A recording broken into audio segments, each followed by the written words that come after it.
You are listening to DBR, dailybizradio.com, all business all day from Main Street to Wall Street, sponsored by knzbrokers.com, 5 business franchises under one platform. This is your host, James, and today we have the distinct pleasure of speaking with Tim Permanent, independent recording artist based out of Los Angeles. Tim, welcome to the show. Thanks for having me, James. How are you? I am doing super fantastic. How are you doing? Very well, thanks. Beautiful here in Los Angeles today. Yeah, well, it's a little overcast here in sunny South Florida for a change, but we take that. But, when I said super fantastic, I am really happy for, just so our listeners know, I'm really happy to have the honor of speaking with Tim. He is a fantastic recording artist. If you have not had the opportunity to check out any of his music, please YouTube him, go to his website. Find it, buy it, listen to it every single day. It's great stuff. It's absolutely mind-blowing. And Tim, I'm going to start right in. And being that this is Daily Biz Radio and you're an independent recording artist, I would like to ask, what do you feel is probably the biggest drawback to being an independent recording artist in this day and age? The biggest drawback would be lack of financial backing. There's a lot you can do by yourself, and there's lots that I do by myself, but there's limitations when it comes to like tour support and marketing and that kinds of thing. Those kinds of things. I have a publicity company I work with, and I do work with some booking people, but it's hard to really get your name out there, like really, really out there, without the right amount of financial support investment. Right. And, I'm curious, you've really evolved. It looks like your website has evolved quite a bit over the last couple years even. Yeah. And I think that shows substantial growth in your career. What do you attribute that growth to? Persistence, stick-to-itiveness. I've had the fortune of it's hard to say. A lot of things sort of just kind of come my way where I work very hard at making music and playing shows, and the right people sort of show up at the right time to help me out. And I've been blessed with some people to help me with my visual presentation and like the marketing angle and things like that. And due to that, a lot of things continue to show up, including a current negotiation for a publishing deal with a publisher out of New York. Oh, fantastic. Now, you just mentioned that you've had some help with your marketing, but I know as an independent artist, you've probably done a majority of the marketing yourself. And I'm really curious, what do you feel has been the most effective method of marketing yourself? It's playing shows and impressing people and having them bring their friends back, and then their friends back, and then their friends back. So it's literally about word of mouth. Recordings are great, but they really don't excite people as much as a live show does. Okay. So I find that my live show is the most effective way I can promote and get people involved in my what I'm doing. Now, when you're choosing venues, do you actually choose the venues, or do they choose you? I choose the venues, especially here in town, because I know what sort of venues suit what I'm doing. Outside of town, I don't play a lot outside of town, and I've played some strange venues outside of town that weren't really suited for me, but I didn't really know what I was getting myself into. So here in LA, if you have enough of a draw and can promise to bring a certain number of people, you can pretty much play anywhere you want. Okay. All right. Well, we're still waiting for you to get over to South Florida to play for us. I really look forward to that day. Now, how many years have you been in the recording industry? Wow. I guess about 8 years. I had a band when I lived in New York City called Testosterone Kills, and we were signed to an indie label out there called Fortified Records. And we put out a record in 2003. But as a solo artist, I've only been doing this since about 2009, so just a couple of years. But the growth I've seen in the last 2 years is significant. Yeah, I would say a significant, absolutely. Now, what have been some of the, other than the financial aspect of it, what have been some of the other challenges that you've faced trying to build your solo independent career? Just like it can be difficult. Aligning yourself with other artists can be tricky. Trying to get people on the same page to play shows. Trying to.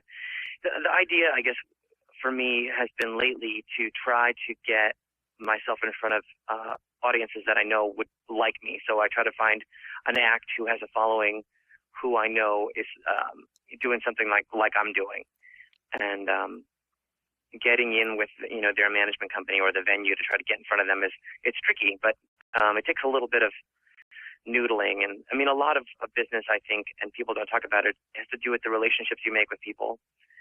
So it's about meeting people and networking and keeping in their mind constantly, with a once a month email saying how are you, how are things, what can we do together. I think persistence is what makes people successful, and I think I'm pretty persistent, so I hope to be successful. Well, I guess I am successful, but I'd like to be more successful, I guess. Well, and that's going to be one question I'm going to ask you, but just for our listeners, you are listening to DBR, dailybizradio.com, all business all day from Main Street to Wall Street. This show is sponsored by knzbrokers.com, 5 business franchises under one platform, and you are listening to Tim Permanent, and that's PERMANENT, and you can find him at www.timpermanent.com. Make sure you check him out. Fantastic recording artist. Now, you were just talking about success, and I'm really curious, what is your measure of success? This is a constant question I have. It's a difficult thing to answer. I would measure my success at my ability to live off of making music alone. And I'm on my way there. I'm just not quite there. Of course, we'd love to be like, multi-platinum artists, but I don't think that's kind of a high, a high mark to hit. So I'd like to say that if I could just support myself by, playing shows and selling songs, that I would consider myself a successful musician. Although everyone else says that I already am because I am doing it already.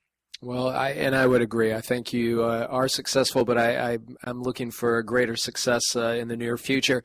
Now, I'm curious also, I've seen and read many reviews about your performances and your music, and everybody has a very unique way of describing you. So to put, that into one single category would be very difficult to do, but for our listeners, how would you describe yourself? Well, I say that I make avant-pop. It's become clearer to me that I'm more of a songwriter than a recording artist, but I love to make and record music. But my styles sort of vary, but to make it simpler, to put like a catchphrase on it or just a tagline, I say avant-pop because it's very pop accessible, but with my own spin. Okay. Very nice. Very nice. Now, I want to also ask for any young artist out there or even an older artist who may perhaps be looking to break into the independent music scene, what advice may you have for them? The advice I would give them is, don't give up. Keep doing it. The advice that I've always got from people was, just keep making music and letting people know that you're making music and playing shows, and slowly you learn things, and if you have a passion for something, nobody can keep you from it. So just keep on going. Right. Now, how many CDs do you have available for your audience to purchase at this point?